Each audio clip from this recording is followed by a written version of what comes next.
Hari Om and welcome to all the Divine Atma Jyotis. We'll continue our day 2 based contemplation of Aparoksha Anubhuti.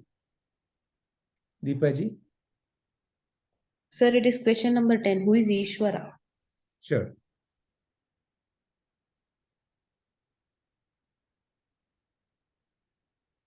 Atma is Ishvara, sir. Atma alone appears as all the objects in the world. Okay. Sarvam Kalvidam Brahma. So then, what is the difference between Atma and Ishvara? Is there no difference? Why is there a separate entity referred as Ishvara?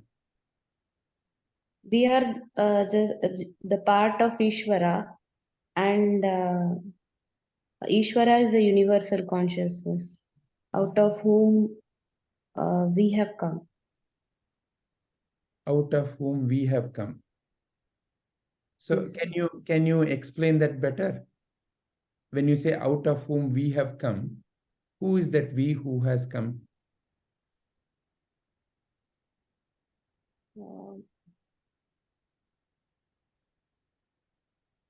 Everything what is going on here is actually an illusion, and it is a dream which is going on in Parameshwara's mind. Is Parameshwara and Ishvara the same? Yes, sir. Then why do you think there are two words, Parameshwara and Ishvara? No, both are same, sir. Okay. Yeah, please continue. Like the way we dream and see different things, similarly, whatever is going on in the world is what is going on in his dream. There's nothing real here. Okay, so you are seeing something like how a human has a brain. You are seeing the universal consciousness. Ishvara has a brain, and this is a dream of Ishvara, is what you are saying. I didn't get you, sir. No, when you said this is a dream going on in his brain, whose brain are you referring to?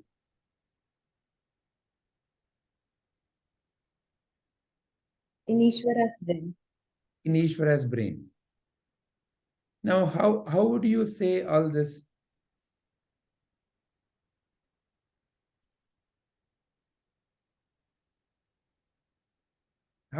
So in order to say this, what is your what is the adhar, or what is the proof, or what is your how do you relate to this based on your day-to-day experience?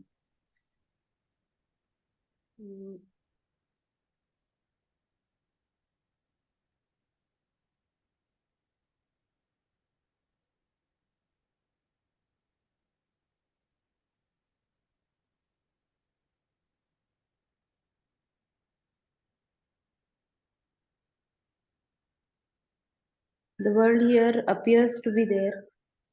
Yeah.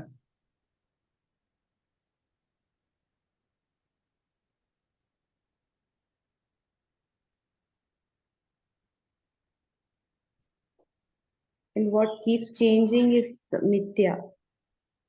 Correct. Similarly, our body, mind, and intellect keeps changing. So even that is mithya. Correct.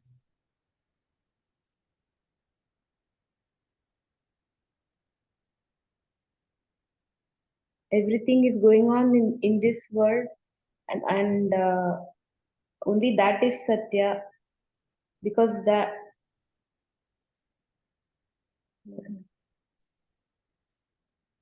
Which or who or what is that? because of whom all this is going on. Who is that? And how do you know about that?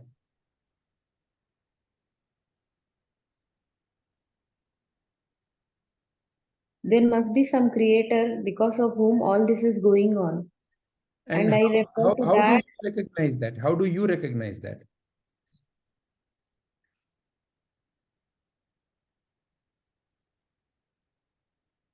There must be someone who has created this, isn't it, sir? Whom And we term as and Ishvara. what is your relationship to that Ishvara?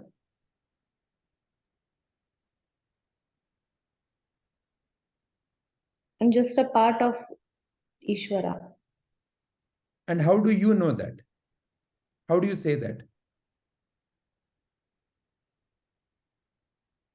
Even if I have to raise my hand, I need some energy, and that energy is nothing but Ishvara. So you're creating an entity which is separate from you, and that you're calling as Ishvara. No, he's in me. He's in me Then because of. where are you and where is Ishvara?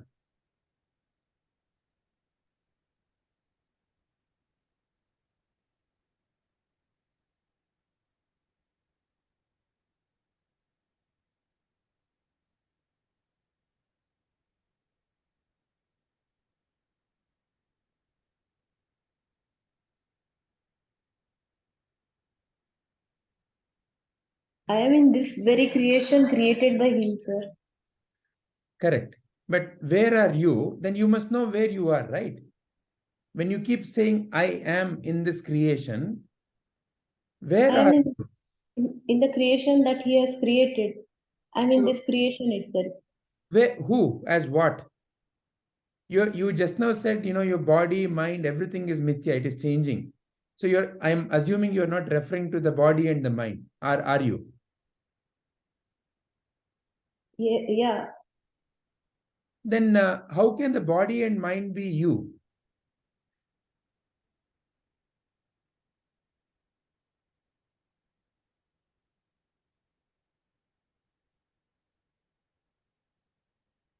I am the Atma, sir. It means what? To say I am the Atma means what? Atma is the light that is shining in me because of which I am aware of all that is going on here. Just refer to that sentence. Atma is the light shining in me. So there is Atma and there is a me, and the Atma is the like a light. So what is Atma and what is me? Uh, Me actually refers to the body, mind, and intellect. But How when can that be? How can that be true? You just now said that is continuously changing. Then which body and mind are you to say that I am no, that? no, Uh, me is actually that. But when I'm speaking, it comes out like that, sir. even when speaking, just refer to that sentence. How can you speak about something that is continuously changing? Which me are you referring to there? I'm referring to the big I, the self. If me is the self, then No, me is not the self, sir. so Me then is the body, mind, and intellect. The if sentence me which is I the am body, trying mind, and to. intellect, my question, Deepaji, is if me is the body, mind, and intellect, which body is speaking now?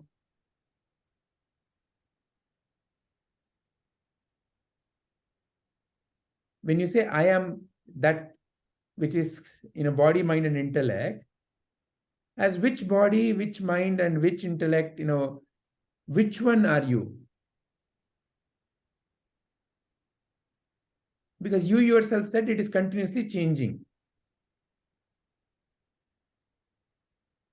How can something that is continuously changing have the ability to say, I am here? No, no. It is my. It is the self that is speaking to you, sir.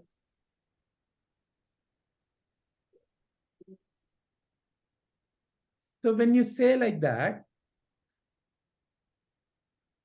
and what is that Ishvara? So where are these two?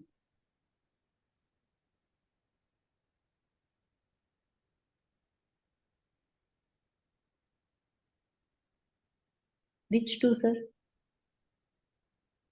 Right now you have created, there is a me and there is a Atma and there is an Ishvara. And right now you resolved that it is not the body, mind, intellect that is speaking, it is the self speaking. Is that what you said? Yeah. Then where is Ishvara? Is the self separate from Ishvara? No, both are same. Then is Ishvara speaking? Ishvara is speaking through me, through the self. Ishvara is speaking through the self.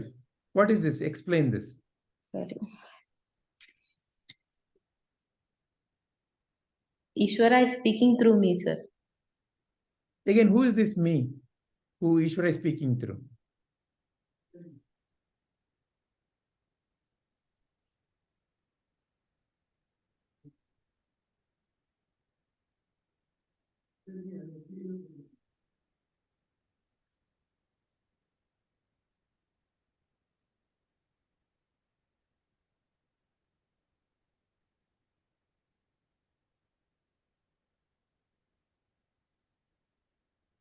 Ishvara is enabling me to speak his words. Who is this me that you keep referring to? You must be aware of where that me is, right? That's why you are referring to.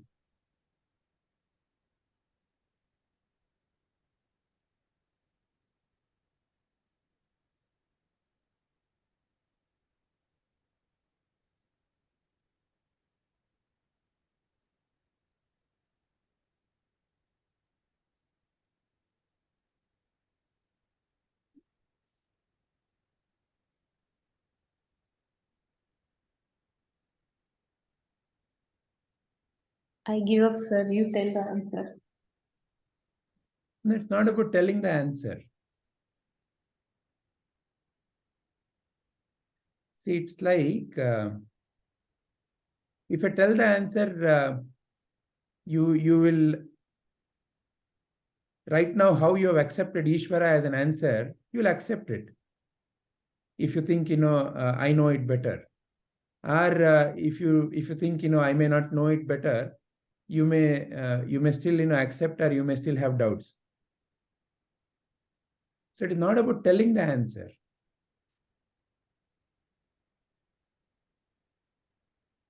The question is so that you can search for your own answer. Yes, sir. Answer has been told by so many. It's printed in so many books. Everybody has said it.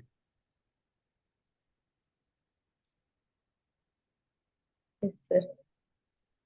So answer is never going to liberate you, because answer is someone else's realization.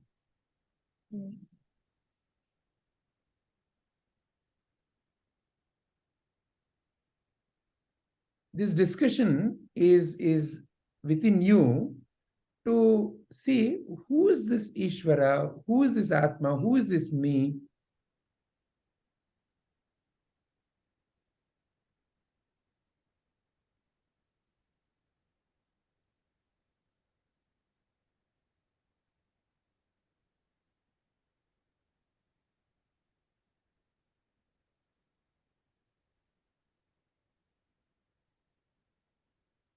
Sadguru is not giving you the answers. Please see. Sadguru is giving you kind of a path. Yes, If sir. the answer has to be given, then it is like some of these enforcement of what I say. You just listen. You don't have brains. You don't worry. You just listen to what I say.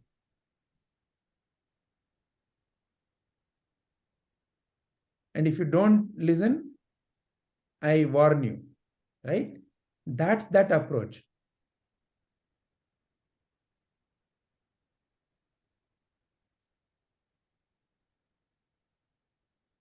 Yes, sir. All right. So let's hear someone else, and then meanwhile you can churn it. Who would like to take this question? Who is Ishvara?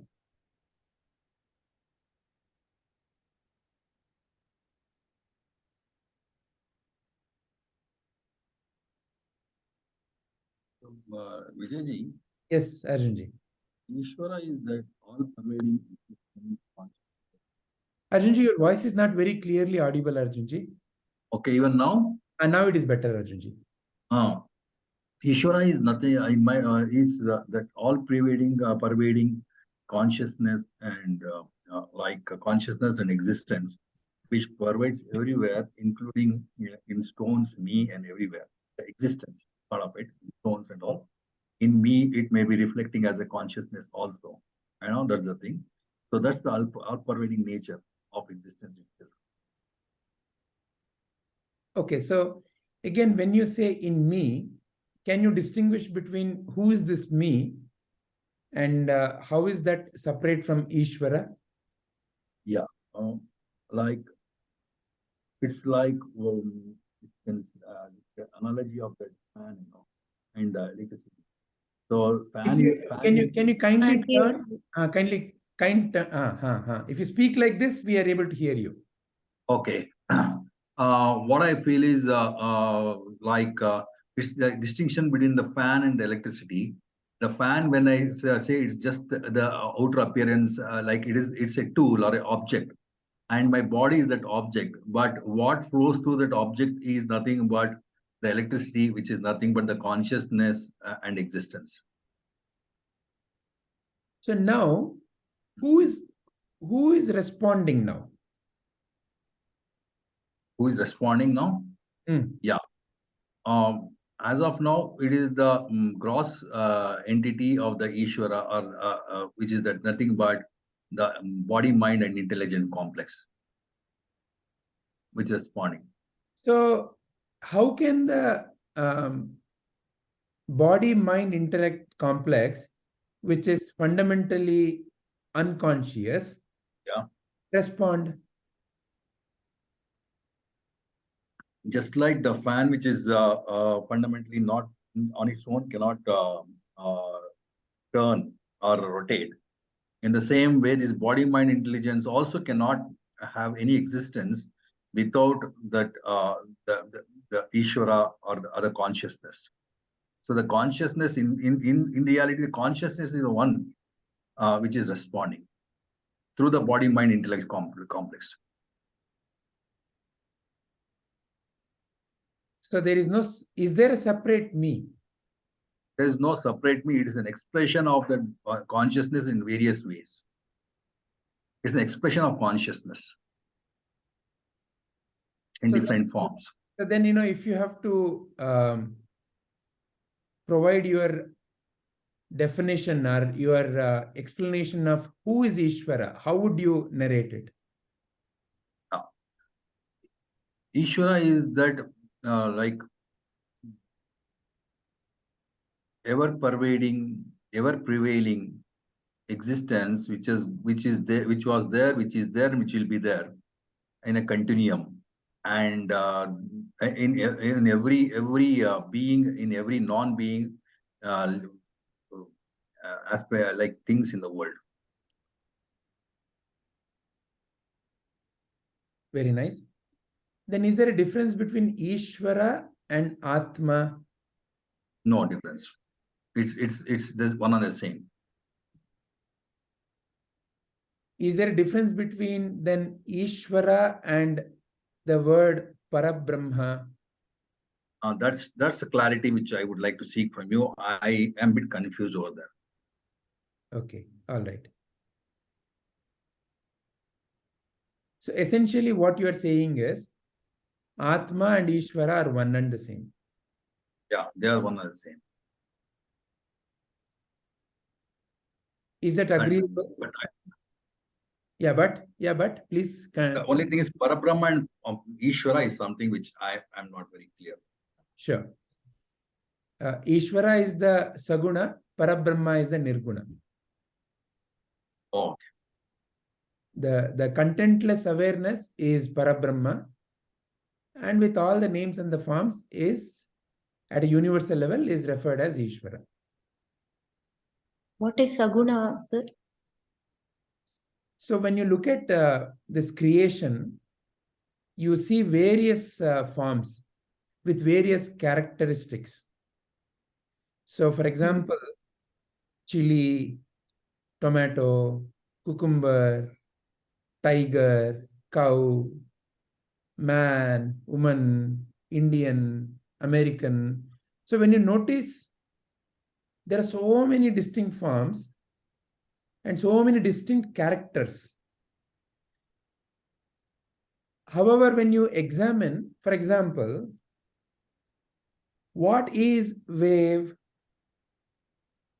Is there a separate thing called as a wave? There is no separate thing called a wave, but it is part of ocean, is the first level answer we get.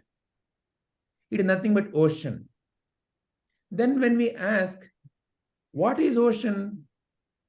Is there something really called as ocean? No, ocean is nothing but water. There is nothing called as the ocean. It is just a name that you and I have given to a large body of water, and we have called it ocean. Otherwise, there is no separate thing called as a ocean. So wave is not separate. There is no thing called as a wave separately from ocean.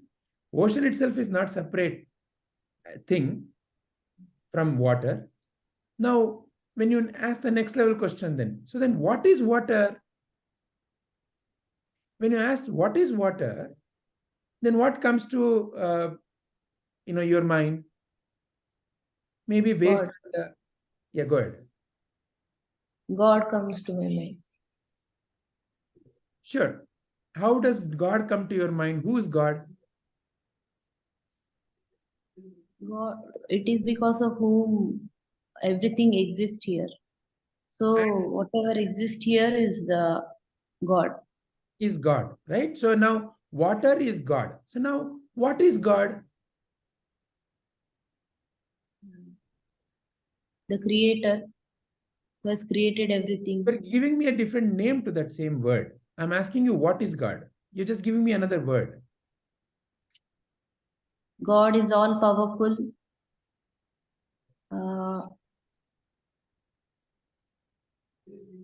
Now, how do you get all this idea? God is all powerful.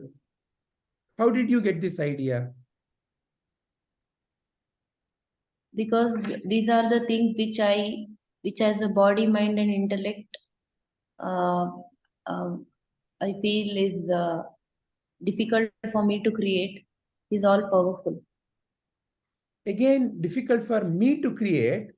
Now, suddenly you shifted to a body-based way of me, correct? Yeah. That is why, see, this is the thing. Who are you? What is your response to that? I am Deepa. Who is that Deepa? Where is that Deepa? Who is that? It is a name given to me. It's Me just a means name. what? Me means what? Me to this body. Is the name given to body?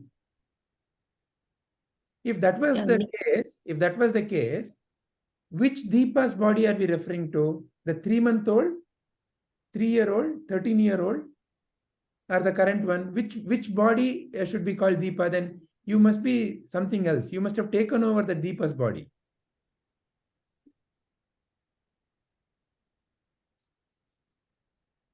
It is a name given to the Atma. Is that clear? Yes. Because something unchanging is the only thing that can be saying, I am Deepa, though the body itself is continuously changing. Correct? No? Yeah. Otherwise, how can the body be Deepa? Yes, sir. Is it agreeable? Again, I'm Yeah. not asking you to just accept whatever I'm saying. I'm asking you to truly examine what is being said and then say, yeah, it makes sense. Not simply Yes, sir. because, that's what everybody repeats. The self doesn't change. So it is a name given to the Atma. You can see this, right? See, which Yeah. body are we referring to? Which of the body can be called as Deepa then? It is not possible, no? Yeah. So we are not referring to any of these, because if you see the body itself, it is so distinct and different from a 3-month-old to a 30-year-old, so different. Yes, sir. So body cannot be saying, I am Deepa, Yes, sir. right? Yeah. Does that make sense? Yes, sir. Is that acceptable? Yes, sir. Okay. Then when you say Deepa, then what is the next thing that comes to you as a mind? Just like body, mind is also continuously changing, is it not? Yeah. Then are you referring to the mind when you say, I am Deepa? No. So when Referring to self. when we say Deepa, then who are we referring to? I'm referring to the self. It is a name through which the self is being recognized, correct? Yes, sir. Just like how there is gold, and gold is referred as Kiviole, Sara, Muguti. There are different names given to gold Yes, sir. by function and by various kinds of recognition. Like how the water is called as ocean, river, stream, rain, or wave, or the bubble in the wave. All Yes, this sir. is nothing but modification of water only, is it not? Yes, sir.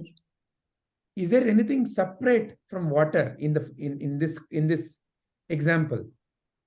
No. Everything there is water. So what is there is this unseeable, some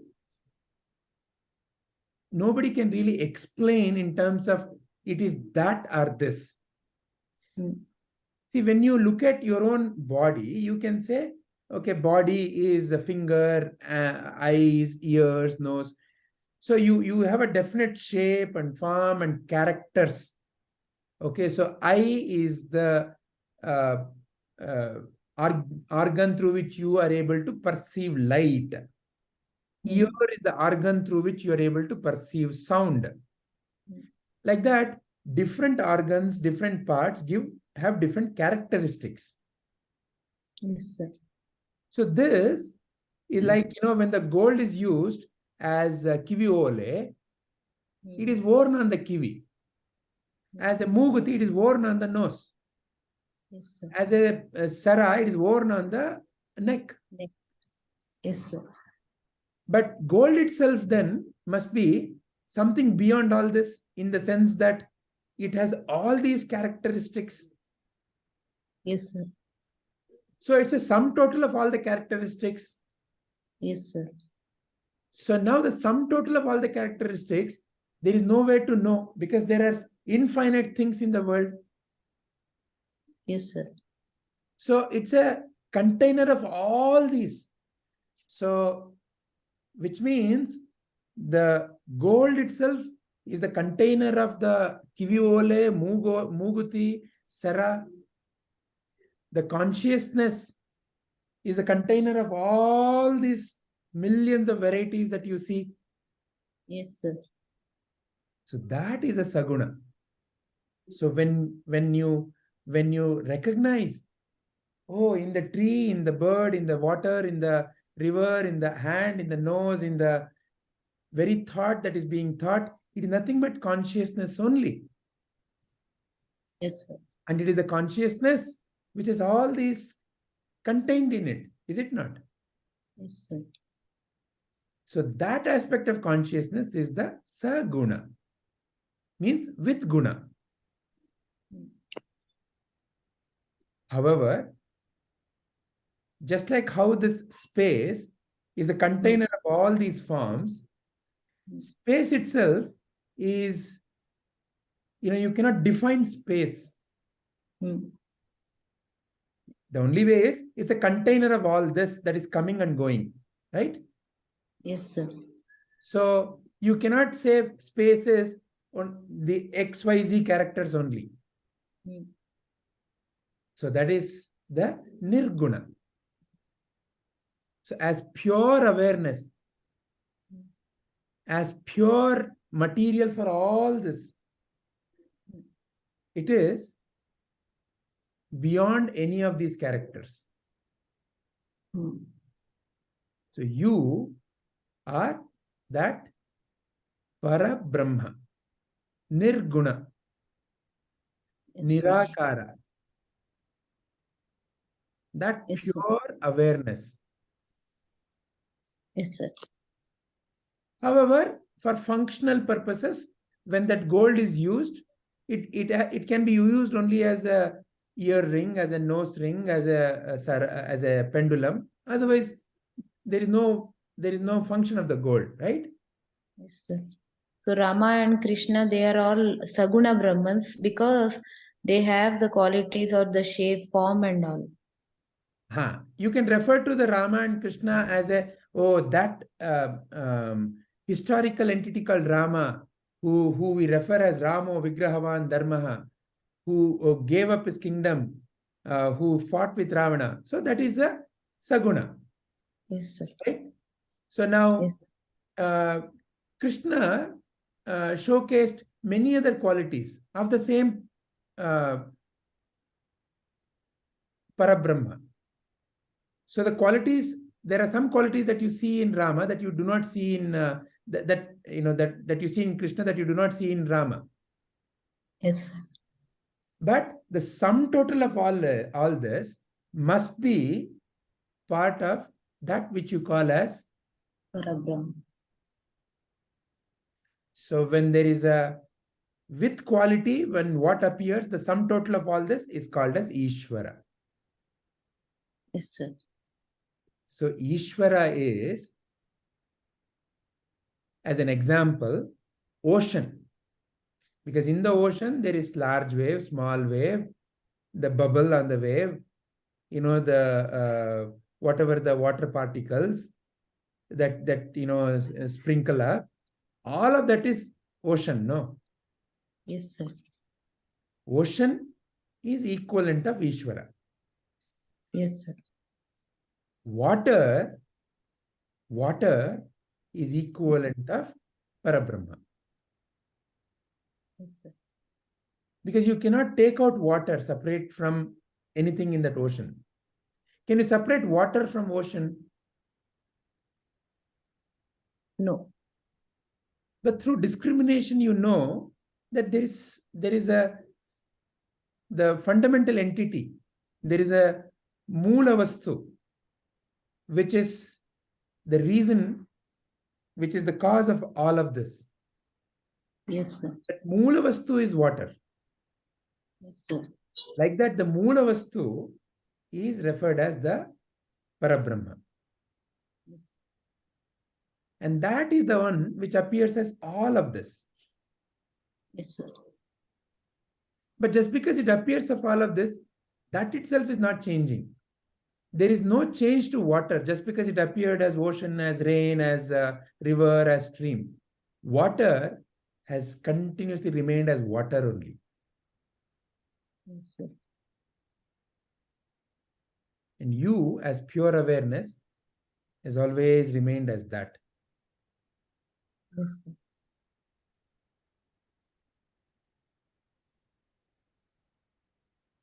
Is this bringing clarity, Deepaji? Yes, sir. Can you now respond to the question, what... What I understood, Vijayji, is that pure awareness, which is nirguna, formless entity, or formless aspect, the pure awareness is Parabrahma. And that which takes the form is Saguna. And as rightly said by Deepaji, somebody who said that Krishna and Rama could be called as Saguna. Beyond that, what is there in the existence, which is always present as a formless, pure awareness even in Krishna and Rama or me or anyone, is Parabrahma. Am I right? Correct. Okay. So can we say it's formless and changeless? Sagunas also is changeless, no? Saguna is, see, when you recognize a Saguna with certain characteristics. So what does that mean? It means that it has the gold has the capacity to appear as ear ring, nose ring, right? So all these characteristics are there contained with it. That's what it means. It is, you know, fundamentally, the chili grows from the same land, the cucumber grows from the same land, but the chili ingrains within it certain characteristics. Correct. Cucumber, other characteristics, all must have come from the same. Correct. So it's like, you know, that is one representation, one part of it. It is not the whole of it. So the whole is infinite. The sum total of all the characteristics is infinite. But one of the expression is chili. Another expression is cucumber. But everything comes from the same source. That is the nirguna. Everything must come from the same source, right? There is no other way to think about this. Okay, that's a good idea. So from a Vyakti viewpoint, then as you, as me, what is that I am doing? I'm looking at the world. And the world appears in my mind. And depending upon the color of my mind, meaning what? Depending upon my jnana, I now start interpreting the world. What is coming to me? Nothing but pure sensation is coming to me. Correct. So when I see, when I hear, when I touch, when I smell, you know, through the 5 sense organs, sensations are coming. And it is I, in my mind, through the content of the mind, giving names to the sensations. Correct. Is there truly something called as a chili? Is there truly something called as a cucumber? When I ask that question, the question is there a thing called as chili permanently? Is there a thing called as cucumber permanently? Is there a thing called as a good person permanently? So in that case, Rama and Ravana both can be called Saguna. Correct. Both are Saguna. Yeah, so then why do you give this Saguna Brahma and Nirguna Brahma? Sum total of all these is Saguna. But who is the one in whose presence all these is being recognized? In whose light all of this is also seen? So when we talk of Saguna, we usually talk about Rama, Krishna, somebody. We don't say Ravana. That is just because of, you know, cultural conditioning. But otherwise, everybody is Saguna. That means you, me, everybody. Saguna means what? The word Saguna means what? Saguna means with guna. It is with guna. With characteristics. Some name and form.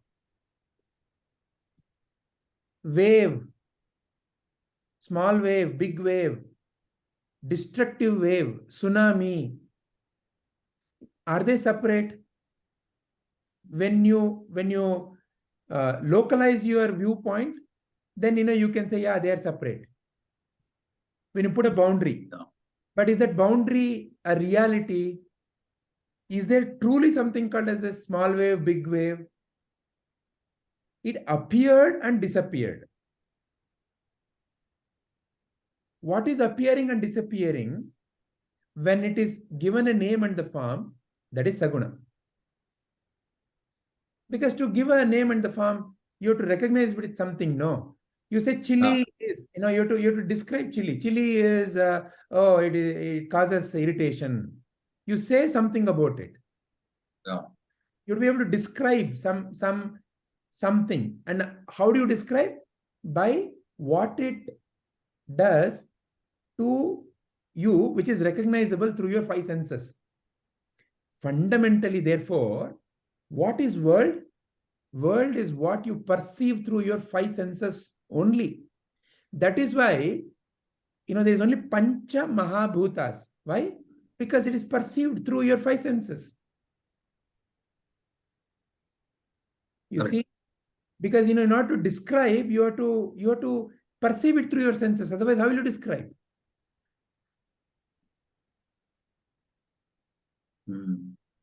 So that's why you have Pancha Mahabhutas. Because there are five sense organs only. Correct. If there were seven sense organs, maybe they would have been Sapta Mahabhutas. So Pancha Mahabhutas. And what is that you are perceiving? That is where, when you examine, the nature of that guna can be Tamo guna, Rajo guna, Sattva guna. The three fundamental quality types. So it's all about creating a very clear abstraction so that you can talk about the world. Vedanta is helping us to create a model of the world. Because how do you know about the world? Because you are perceiving it through your five senses. First thing. Oh, then what is it made up of? Pancha Mahabhutas. How do you say? Because you have five sense organs. And through each of the sense organ, you're sensing one distinct aspect. Oh, great. Then who is the one who is aware of all this? In whose light this thing called as a world is appearing and disappearing? So when you look at it from that viewpoint, the world is that which is appearing and disappearing. So the idea called Ishvara is also appearing and disappearing in your presence. Yeah. Because when you look at the world and when you identify yourself as one individual entity in this appearance, that individual entity then, to create a relationship to the other entities, says, I am husband and this is my wife. And then, there are so many other things which are not necessarily related. So then there is a concept, there's a creator, there's a overall. That is Ishvara. So again, this is a very precise term in the Vedanta for giving you the model of the reality. Okay. There is only purely light. There's only the awareness. That is all that is. No two. And when the film called mind comes, it reflects as the world, like how in the front of the projector, when the film comes, it projects on the screen as a movie. Movie is nothing but a projection from the film because of the light. No film, no movie. But Correct. we cannot say no light. We are not able to see the light. Why? Because the movie is not getting projected. But does it mean absence of light? No. So light is the continuum. And distinct minds are through which the expression comes out.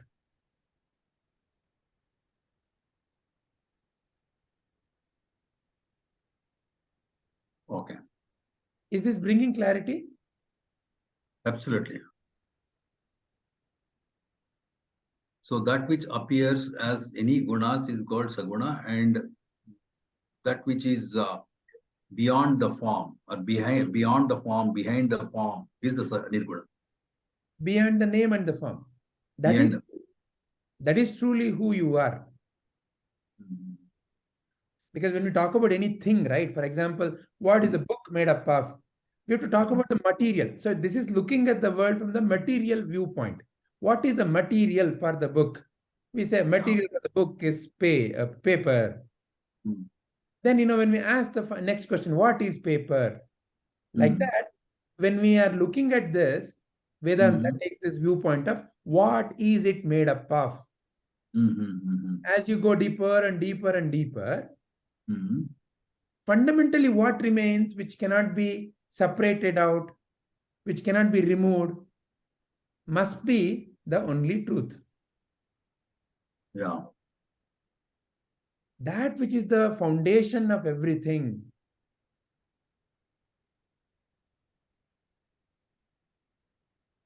Okay. And the beauty of that is it there or not there? It appears to be there and it doesn't appear to be, it doesn't seem to be there. And that's the whole Paheli, is the whole magic. Okay. It's nothing. That itself is nothing, but from that nothing, everything is coming. Is nothing in the sense of it's a no thing. It's a no thing. And that no thing is the basis of everything. Water is the basis of ocean, river, stream, rain. Water is the foundation. But can you separate water? Can you show me water separately? No one can separate water. There is no thing called as a water separate from in everything that it appears as.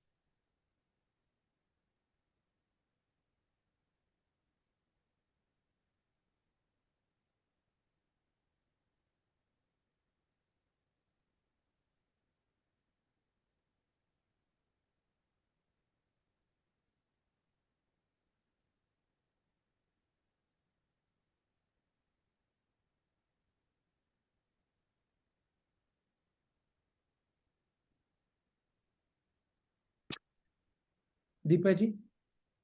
Yes, sir. How would you like to summarize now?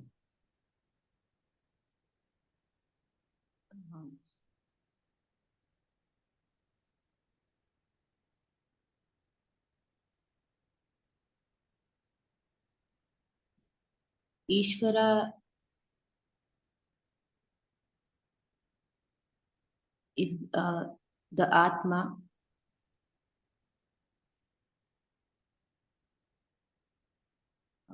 the awareness which is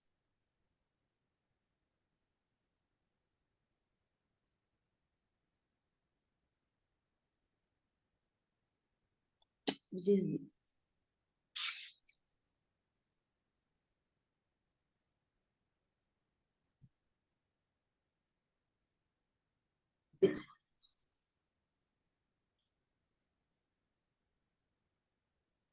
showing me this world. It is there in me as a light, and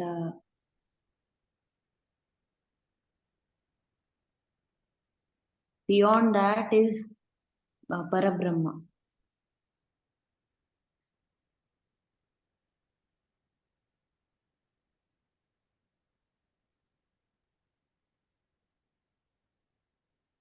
It is like when I get associated with the body mind, I am Jivi. Yes, sir. When I realize that I am in all, that is Ishvara. Yes, sir. And that I is beyond this all, is the pure light. And that is who I am.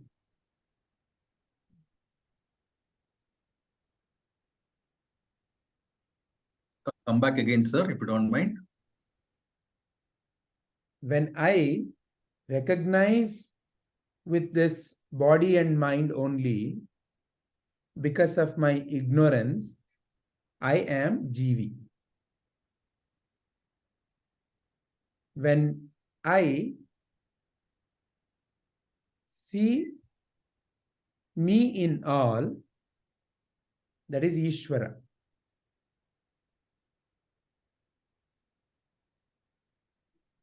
And I am pure light.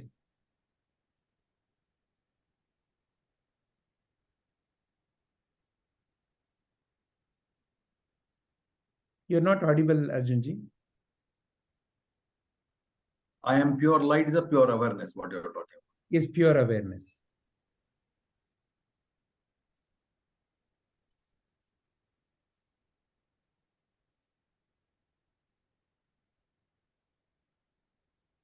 So Ishvara, Ishvaratva can also be referred as Vishwa Pragna.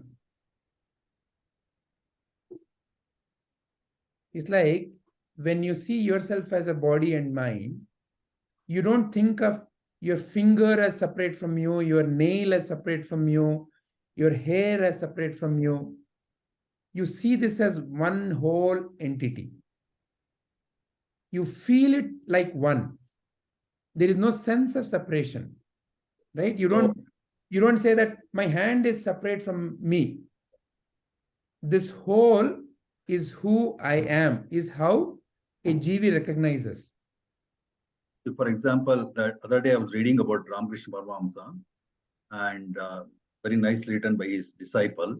He said that when he was going the carriage, when the carriage person was the one who was riding the carriage, was whipping the horses, he says that he's hitting me, he's whipping me. So that is the Ishvara Bhava. Or when he went to Ganges, when he was putting his leg, he used to put it as though Ganges had life in it. And that is the Ishvara Bhava. Absolutely. And you know, whenever your sense of separation has vanished, you have felt it. Maybe with your child, maybe with someone, or maybe in some incident. That's your very nature. But there is a sense of separation that comes because of ignorance. That I am only this. And when that attachment. When I'm attached to, and when I say when with my child, I am attached. I am attached, and I feel that that's the extension of my ego or the body-mind complex. Yeah. So when say, for example, if somebody comes and insults your child, you feel insulted. Correct. There's a sense of expanded body. When somebody hurts your child, you feel hurt. But still, that sense of separation is from the ego part of it. It's not actually from the Ishvara Bhava. Still, I'm a Jiva there. Yeah. So I'm giving an example to help you realize that you're not just limited to this body and mind, because you are able to extend beyond this body. You're able to. Yeah. So now, why are you limiting that expansion only till your son or your daughter? What is bringing the connection there? Just because somehow, you know, as a father or a mother, you contributed to that body. So when that reason for expansion is not necessarily examined, that stays as an ignorance. My child, how does anybody in the world generally say my child? Is said by biological connection. But we all have seen that beyond biology also, you get connected to other ideas, other forms. For example, you may very deeply feel about, say, some people may feel about their community, or say the notion called India. You know, if somebody were to come and light fire to Indian flag, you may get very angry. So which means that you have expanded beyond this physical. That is your very nature. But because of the ignorance means what? That I am this. That is the fundamental ignorance. I am only this. Because of that ignorance, your sense of expansion is coming and going. And it's very ad hoc. Some you feel connected, some you exclude. What you feel connected becomes yours. What you exclude becomes your outside. That's where the raga dvesha starts. That's where the raga dvesha comes. And why raga dvesha is coming? Because of the fundamental ignorance. So as this raga dvesha you start examining and you start dissolving, Ishvaratva is the only true nature. So it can also be called as when Mahatma Gandhi, when he in the movie scene, there's this he sees a woman who is barely trying to close her body with the clothes, and at that time he's washing his clothes and lets go the cloth which is the upper cloth of his, and he says from now onwards I'll not wear the upper cloth. So that means he got touched with that person so much that he said, when poverty is existing so much everywhere, who am I to wear all these clothes? And that is Ishvara Bhava, if I'm in my opinion. Yeah. So this could be considered as an example. So like that, the simplest, relatable experience that all of us have is with our Sadguru, right? So look at this very satsang. People from all walks of life have come in and walked into this Sadguru Bhava. And each one is accepted irrespective of their background, irrespective of their gender, irrespective of their caste, irrespective of their creed, and everyone is accepted. So, because when we talk about historical figures, we may or may not know the truth. But today, for you and me, relatable, direct experience, we can talk. Yeah, so you have that. You also have felt it. When you've seen somebody with a lot of difficulty, you have also felt the pain.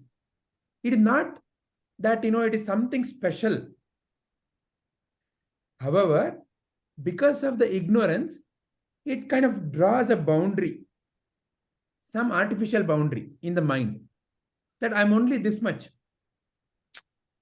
I'm only this body or mind, or I'm only this Indian, or I'm only this religion. So like that, a lot of artificial boundaries come. The artificial boundary is artificial is what jnana is. And that dissolves the artificial boundary. When it is truly recognized and truly examined, not simply as an information. Oh, Sadguru is, we sing of Guru as, Guru is Dayamaya, Karunamaya. Guru is Dayamaya, Karunamaya. But we refer to that as somebody. Guru is Dayamaya, Karunamaya. But no. I am, somehow magically is only that fellow. So because of that, it is not recognized within me. So Guru is there to show your very true nature. Guru is constantly showing that, yeah, you see in me Dayamaya, Karunamaya, but see that in you. See, that is who you are also truly. Why are you binding yourself with all these artificial boundaries? And when that happens, then the Ishvara Bhava is naturally there. Because your capacity is to love the entire world. Because love has no breaks. It is not that, if I love my son, I cannot love my daughter. If I love, Bhagavad Gita, I cannot love Purana. Love is not like that. Love is all inclusive. And that all inclusiveness towards all the things is Ishvaratva.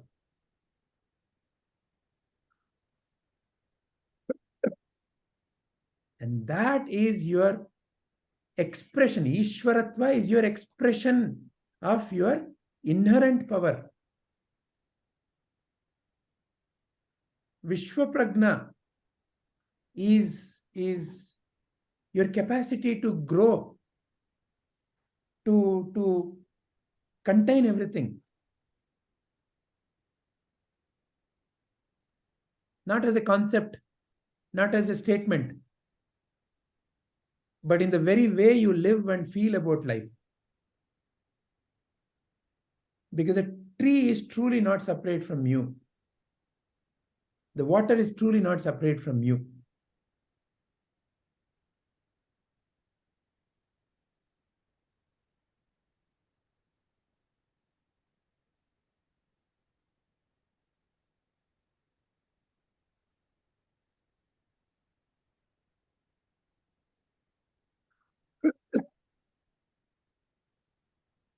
That's why when you generally seek something, why do you seek? Because you feel you're lesser than someone from whom you're seeking something. So you seek blessing from God, from someone you recognize as Sadguru. If you bless, everything will be all right.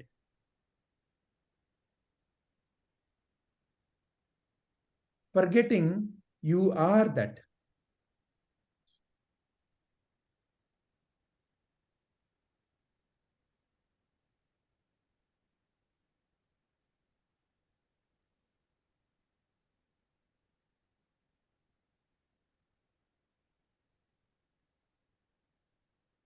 Sir, Yes, Rupaji.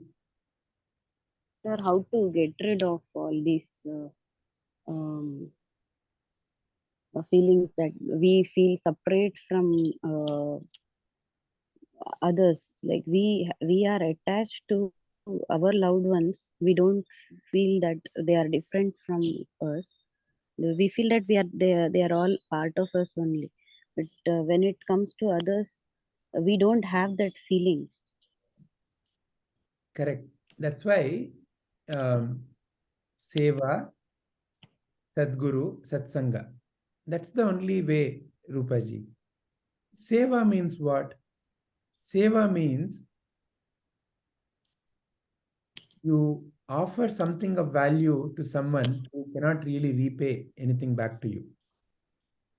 As you involve yourself in Seva, then the mind or the Chitta Shuddhi happens. Through that, the sense of separation naturally vanishes. So the sense of separation is an outcome of a life lived with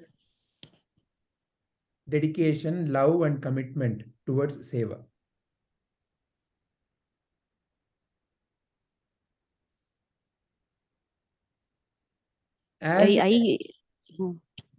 As an information, right now, you may be understanding. But understanding is not what it is for. It is not an information. It is the very reality of life.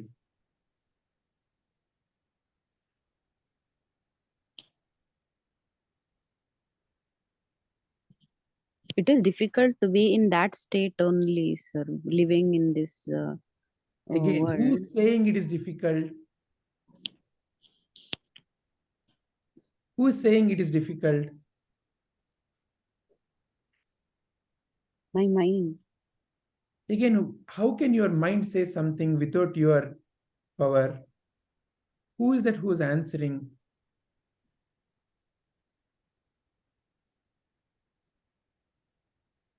Sir, It when is my somebody mind. takes advantage of what we are doing or the seva that we are doing, our ego gets triggered and we return back to what we were earlier.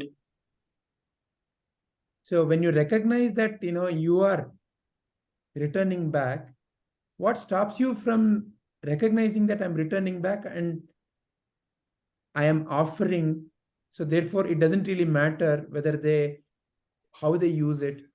When the sun shines, is he ever worried, whether water evaporates or a leaf is making energy out of it, or I'm shining on the gutter, or I'm shining on the pavitra water? Is the sun ever worried? No. Sun simply shines. He simply offers. He has no expectation. Whether I bow down to, I have to recognize that it is sun without whom this very body and this very earth cannot exist. So it is I who has to bow down. But he has no botheration, no care whether I recognize him or not. That is seva. Why is that ego getting triggered? There's a sense of expectation. Yes, sir. When I offer, that is why the yagna, the word yagna is used in seva. Seva means yagna. Pancha Mahayagna. Sri Krishna says, get involved with yagna, yagna bhavena. Whatever you do, do it with the yagna bhava. Yagna means what? What you offer to that fire, what expectation you have out of that. It will change, it will transform. You offer a cloth, it will burn. You offer food, it will burn. Burn it in the yagna.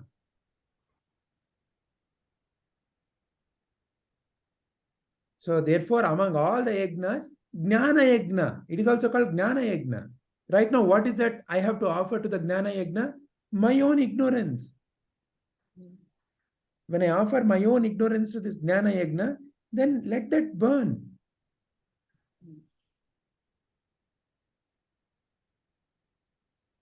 It is you who has practiced to say whatever you are saying.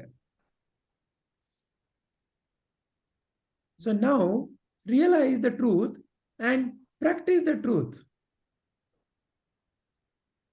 Yes, sir. Why do you want to keep continuing with the lie?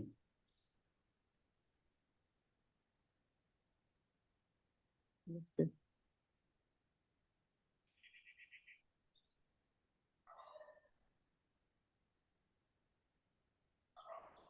Rupaji, So sorry. that's the Yeah. when you say asatoma sadgama tamasoma jyoti, that means offering that, let the ignorance burn. Tamasoma jyotirgamaya. Let the tamas in me become the light. And that's the agnya. And this tamas is the great havis. Please see. Please see. This tamas is not something to be afraid of, not something to be distasteful towards. Without this tamas, where is the havis for this yagna? But now offer this. Use this and realize who you are. So there's no need to feel guilty about it.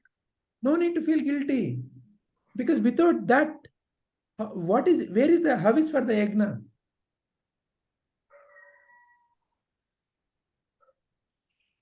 All your experiences of life is the havis for your yagna.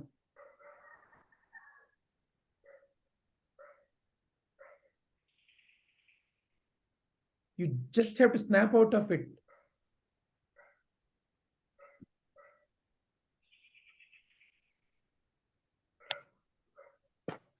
Rupaji, Yes, sir. anything else? Yeah. Just wanted to share. Even I try to practice all these things. There is so much of distraction in our daily transactions that sometimes Practice what? So be very clear. I try to practice. What are you trying to practice? practice the yajnas or Sadguru Seva, Satsanga. What does it mean to okay, let us ask the question. What does it mean to practice seva? Seva is offering something without any expectation from them. So why is it difficult to implement that in the life? What is the distraction? What takes you away from that? Distraction is when we deal with the people out, or when we go to places. Now, please be very particular. How many of you are dealing with people? Pardon, sir? How many of you are dealing with people? When we deal with, who is this we? Yeah. When I am dealing with people, or when I go out, so the positivity in me, that when I'm doing all these things in the transactional world, it vanishes slowly. And So what is I am positivity? again. Okay, let's examine. What is positivity? What is Positivity here? What I'm saying is about the selflessness that I practice after after attending these satsangas. So what does it mean? I Okay, get let's go a little deeper. What does it mean to be selfless? To practice selflessness means what? selflessness means. See, there used to be expectation before I joined Vedanta classes, Gita classes. There used to be expectation that I expected something in return. When I'm doing something, a small appreciation, or at least something gratefulness from the opposite person. Correct. But after coming here, I stopped doing so, because I saw a greater purpose of life through Vedanta. So I started doing something selflessly to each and every person I'm dealing with in my life. But that is only till I attend these classes. Once there is some due to some problem, if I'm not attending, again there is, or else if there is a gap, sir, like every week I attend. Suppose 1 week I don't attend, or couple of weeks due to some problem. If there is no if the classes are not conducted, or I am not able to attend, then I see myself drifting back to the same old Rupa. 1 minute. Excellent. So now recognition that I'm drifting back has developed. Yes. Earlier that was also not there. No. I knew what was right, but I never used to. That never used to bother me much. So if you're able to recognize that you're drifting, what stops you from coming back?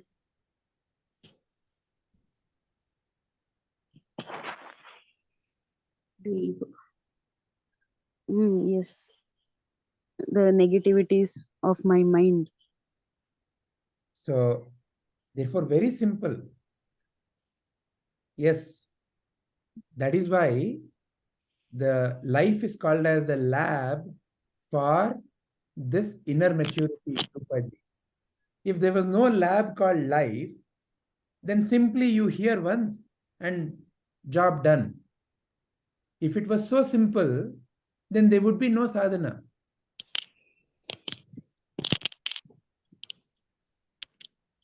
That's why Krishna says, among the billions, very few have recognition towards there is something higher. And out of that, very few walk this path. And out of that, very few attain. Why? Because I need to be committed. I need to walk this path. I see, at least now I see that I'm drifting. Great. That's a great transformation. Earlier, I was not even knowing that I'm drifting. Okay, now I know what is that I need to do. So come back. Hmm.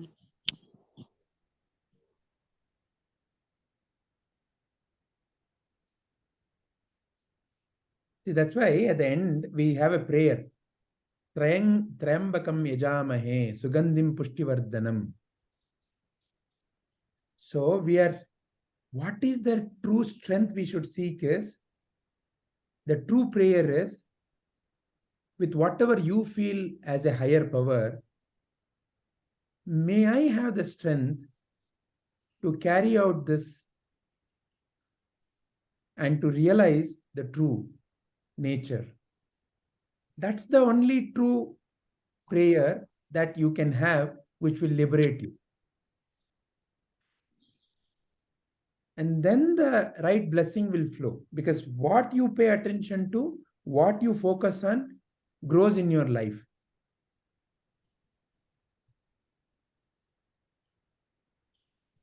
Yes, sir.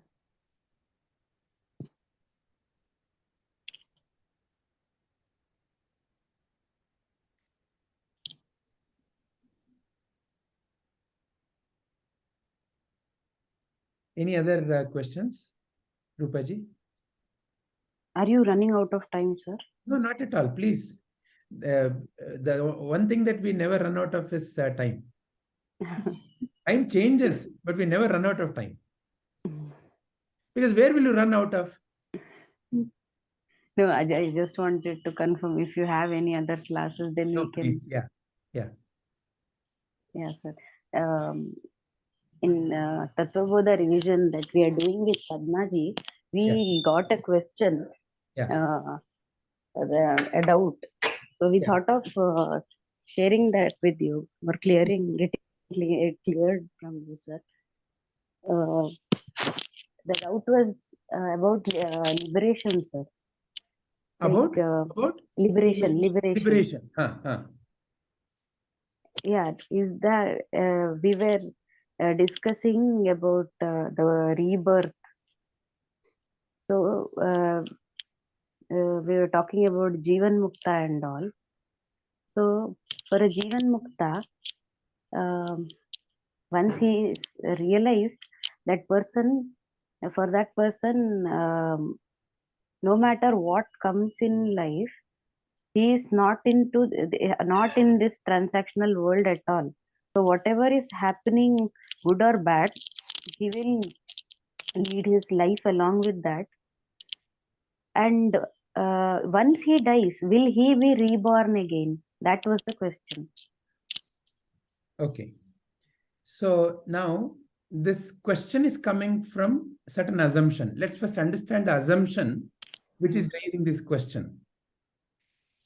You see, whenever there's a question, there's an assumption, and because of that, there's a lack of clarity, and because of that, the question arises.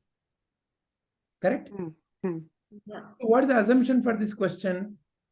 The assumption for this question is, there is a world and there is a body, and there is some other body who you call as Jivan Mukta body, and whether this Jivan Mukta body, after it vanishes, there is someone inside that body we call as Jivan Mukta. Will that Jivan Mukta take birth? Is that the correct understanding of your question? Yes, sir. Yeah. So what is the assumption? Assumption is world, body, and something called as a Jivan Mukta. Something. Nobody knows what it is, right? Or what you keep calling as my soul, my soul. So that is the idea which is prompting this question. Now, when you ask this question, as what are you asking? Who is asking this question? My mind.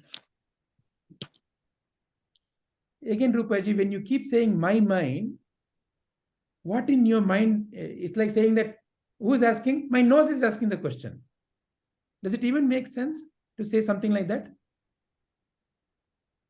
Because if I say I am asking, my Atma is asking, but Atma is just a witness, no, sir. Will So it who's, think and ask? exactly. So who's asking the question then? I am only asking. Who is that I who's asking the question? My consciousness. So my consciousness is that me and the consciousness separate? No. So are you the consciousness? Yes, sir. Then who's asking this question?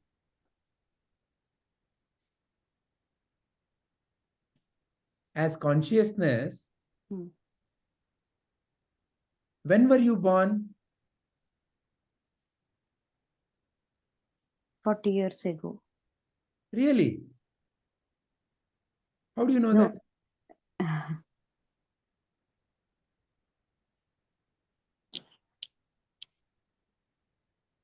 So as a body, I am born 40 years ago, but as my body keeps changing, I'm taking birth again and again.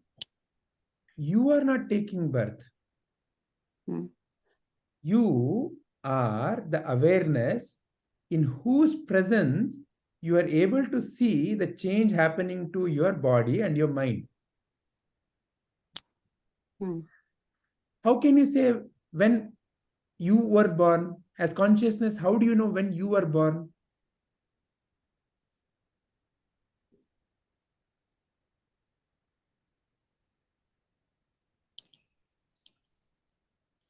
Is that clear?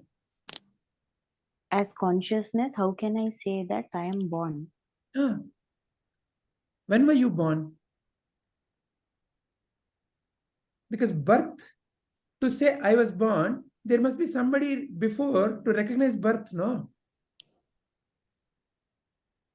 Yeah. Who is that?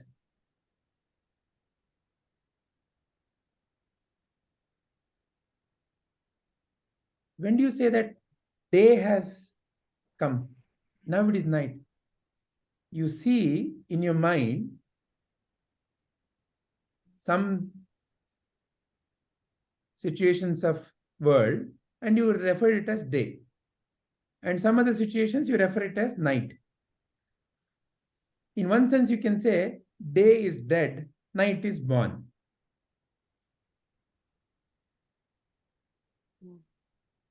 But is it truly dead?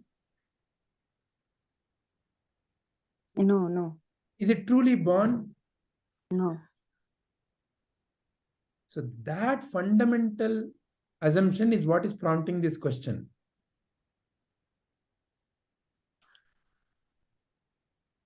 That you have a thinking that I am something which is born and something that is going to die. So therefore, I am going to take rebirth. And that assumption you are imposing on who you are calling as Jivan Mukta.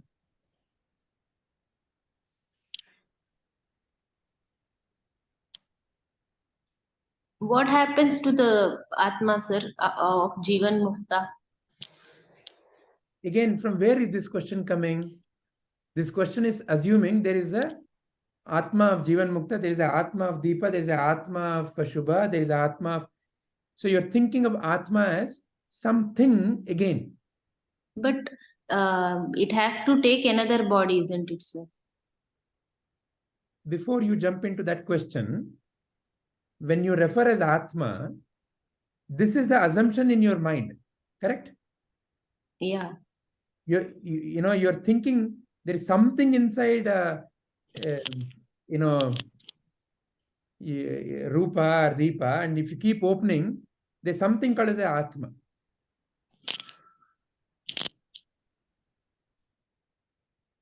Is it not? No, it is just the light that is shining within us. And once... Then how can it be Atma taking birth.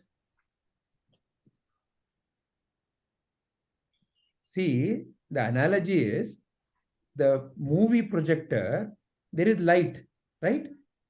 Yeah. And if there is only light, nothing is seen, no movie is seen. When a film comes, movie gets projected. Yeah. Movie simply appears and disappears, but the light continues to be there. Yeah. The film is what you are referring as different bodies. Yeah. Are you the body? No. So where is the question of then birth and death for you? No, it has been there always and it would be there always. In your presence, so right now, in your awareness, your sister is there, Shubhaji is there, Sadguru is there, the satsang is there, all that you are hearing is there, in your very presence. Yes. You are the one who's giving a meaning, and you are the one who's interpreting that the satsang started, satsang has ended. What will happen to Vijay? What will happen to that person? It is you who's thinking all this thought. But still that doubt is there, sir. But in the presence of that light, will there not be any other body which will take this soul? No, so let's ask the question clearly. What is the question?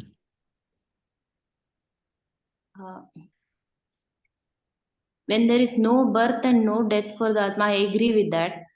But again, the Atma, another body would come and. So it is like. No, sorry. No, sir. Yeah. This Atma actually would go into some other body, isn't it, sir? How? So in order to go means what? There must be something called as a body, and there must be something called as the Atma which moves in and moves out. So then you are making Atma something which is localized, something like a thing. See, this card in the video that I'm showing, this card can go into this book because the card is smaller or something like that, and it can go inside this book. So this is what you call as something going in and out. No, sir. But the Atma has to take another body. Take another body means what? See, in ignorance, you've taken the body of I am girl. In ignorance, you've taken the body of I am mother. In ignorance, you've taken the body of I am sister. All these are bodies taken by you. So many births. When you give up the ignorance, when you drop the ignorance, you remain as that pure you. That is Jivan Mukti. So it remains, it just remains. You, not it. You. You are not separate from that. It's as if, the way you say the sentence, it's as if that and I are separate. That's why the question is coming. Again and again, the question comes because I and something is somewhere.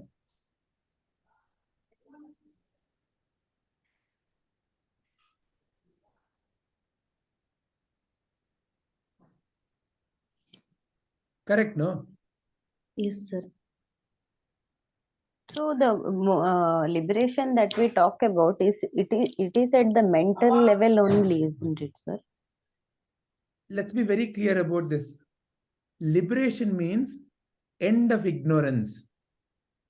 So first is, in terms of the process, recognizing that there is ignorance. Then dropping that ignorance, not simply as a matter of thinking, but to see it and to live it. That is liberation. Which means what? Then that truly the world is not separate from you. Then truly there is no more suffering because of all the exchange that is happening with the world. Because the world is indeed not separate from you. That is liberation. So it is not simply at a mental level. Then, you may start thinking, oh, it's just a thought. I simply have to think differently. No. End of the connection to the thinking process is liberation. Because of the thinking only, right now, all these questions are coming. Because it is in your mind that you have all these concepts. World is there. Soul is there. And the soul moves from one body to another body. I am separate. Yeah, good. So all those things, what we read until now, just for our understanding. Otherwise, liberation is the freedom from ignorance. I don't know what you mean by all the things we read so far. However, The body last goes from sentence is one correct. it goes from one body to another. Again, we need to understand it correctly. It is never said that Atman, the immutable, the eternal, is the one which is going. So the idea of going has a very, in its very idea, place. There's a place A, there's a place B, it goes, right? So it moves. Yeah. That is the very idea of going. But how can something that is all pervading go? Where will it go? Where will this space go? This space, I cannot say that space in this house will go to now Deepaji's house. How can it go? Yes, sir. It's all pervading. It's simply there. In its presence, various things appear and disappear. And how does it operate? It appears based on the guna karma of that. What is therefore we need to understand in that shloka of Bhagavad Gita, when Sri Krishna says soul moves from one body to another, he is referring to the subtle body. Subtle body means the body of impressions. As long as the ignorance is there, that I am a body and mind, then that ignorance continues and it takes and it gives birth to another body. Just very much like your yesterday gave birth to today. What you thought about your today should be is why today is happening. And your current thinking will give rise to your tomorrow. So this birth and rebirth is not something like, again, the window, we think of it only like a end of one particular person and another life. It's very simple. Your every moment is a knife's edge where previous moment is dying and the next moment is taking birth. Who you think you are is what is making your next moment. For example, right now, in this very discussion, in this very conversation, who you think you are is what makes this very conversation happen. Yes, sir. If in this conversation, if there was no doubt, then there was no discussion. Then this very moment is simply a silence. Yes, sir. Who I think I am is how I operate in every moment. And ignorance, end of ignorance means I have clarity that I am not this body and mind. end of ignorance also means I have the purity to offer without any expectation.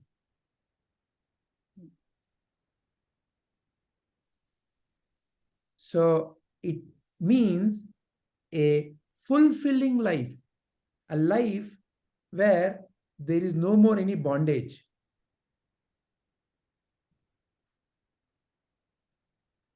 Yes, sir. Name, fame, disease, insult, winning, losing, nothing ever bothers because everything is divine.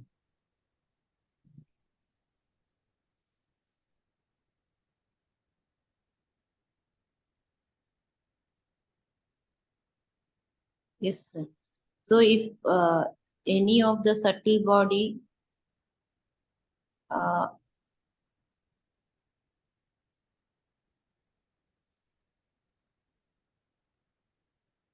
And where is ignorance? Ignorance is in something that you keep referring as mind. And what is yes, that sir. ignorance?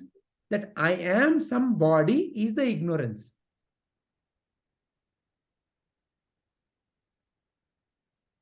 Somebody, either this so-called gross body or some mental body. I am somebody is the only ignorance that needs to be dropped.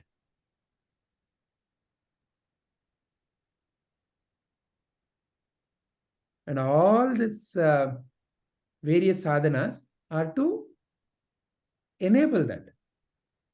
But ultimately it is you, because it is you who's holding on to that belief. It is you who's holding on to that thought process. Sir, what happens to the subtle body, sir? Subtle body, or whatever you call as sthula body, is not separate from you. See, in the deep sleep, where was the world? Where were other bodies? Where were they? It was, they were just there. Where? As a body, when you think about it, the assumption would be, I am sleeping, the world continues to exist. Yes, sir. Which itself is a outcome of the fundamental ignorance that I am a body. Yes, sir. Because I'm a body, I think of the world as a body. So the body, that body continues, this body is sleeping. So it's a body-based thinking. Somebodiness means that. Yes, sir. In deep sleep, how can you ever say that there is a world outside of you? What is outside and what is inside?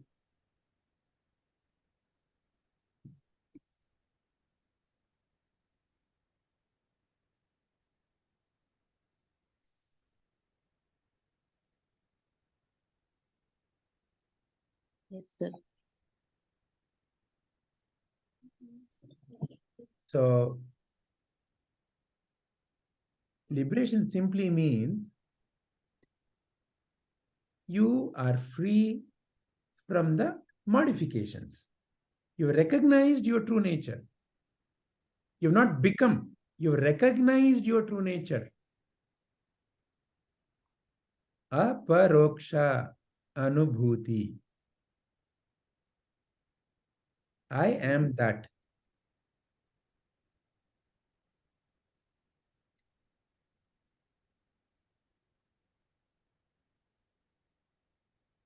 So everything would continue as it was going on earlier. Because there's no problem with what is changing. Hmm. The problem is only fundamentally because I am somebody, that ignorance is the one which makes me feel something is good for me, something is bad for me. When I have accepted my child as it is, whether it sings or whether it dances or whether it is tall or short, how it looks has no botheration. You love simply. Not because it is good looking, I love. Love. That is your very fundamental nature. Yes, sir.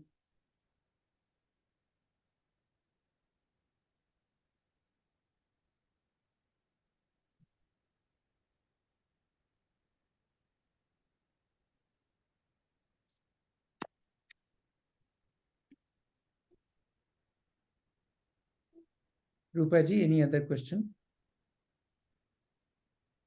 No, sir. Thank you.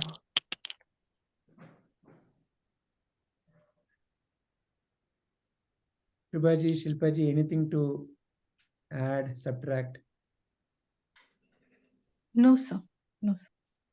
Sir, I think for Deepaji's question, Bhagavad Gita 2.2 says, न जायते म्रियते वा कदाचिन् नायं भूत्वा भविता वा न भूयः अजो नित्य शाश्वतो यं पुराणो न हन्यते हन्यमाने शरीरे.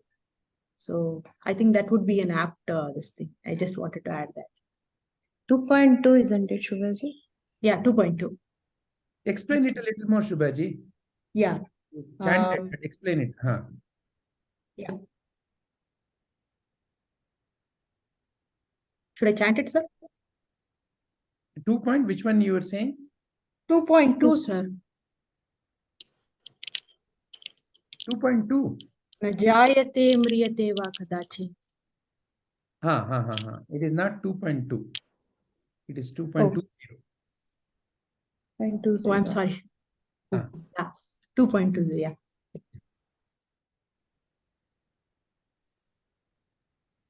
She was asking about whether rebirth and all, no, sir. Yeah, correct. Yeah, you. So don't stop. Explain what you wanted to explain. One second. I'll just keep this on the other side so that I can explain. Yeah. Deepaji, this shloka which we have discussed in our this thing also Gita group. See this the same thing. The question you had, no, that what will happen to the soul? Does it take the other body when we are dead? So this clearly says that, no. If you could recollect what we in the Gita group. So the soul is neither born. Yeah. I wasn't there. I attended Gita classes from 2.4, and even when I started attending Purnimaji's class, it was in the second chapter itself, but it went on after 2.3 or something, 2.30 or something, Shubhaji. Okay. So I'm not aware of these shlokas. Yeah, it doesn't. It says our soul is neither born nor it dies nor it ever existed, and it has no birth, no death, and it's immortal, ageless. This is what it is referring here. So for the question you asked, what happens to the body when it dies, and what happens to the atma? So this is the right explanation, you can say. Shubhaji, but we got this doubt because to break the cycle of birth and death, we have to attain liberation, is what is said, isn't it? So we got that doubt. Yeah, okay. And we can connect this to Ishvara and Brahma question also. When we say Ishvara or Brahma is the same, there is no difference between the two, because it is nameless, formless, birthless, deathless, beginningless, and endless. So everything we can just say it is. Yeah, Shubhaji. And that is who you are. Again, when we use it, right, it becomes separate from me.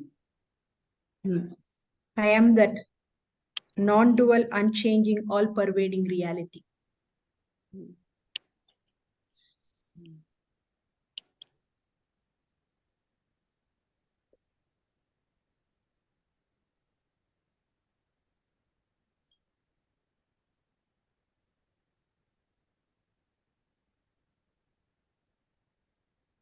Is this bringing clarity, Deepaji, Rupaji? Yes, Vijayji. Yes, Shubhaji. Yes. Thank you, Vijay. Thank you, Shubhaji. Thank you. Wonderful. Then shall we end this contemplation? Yes.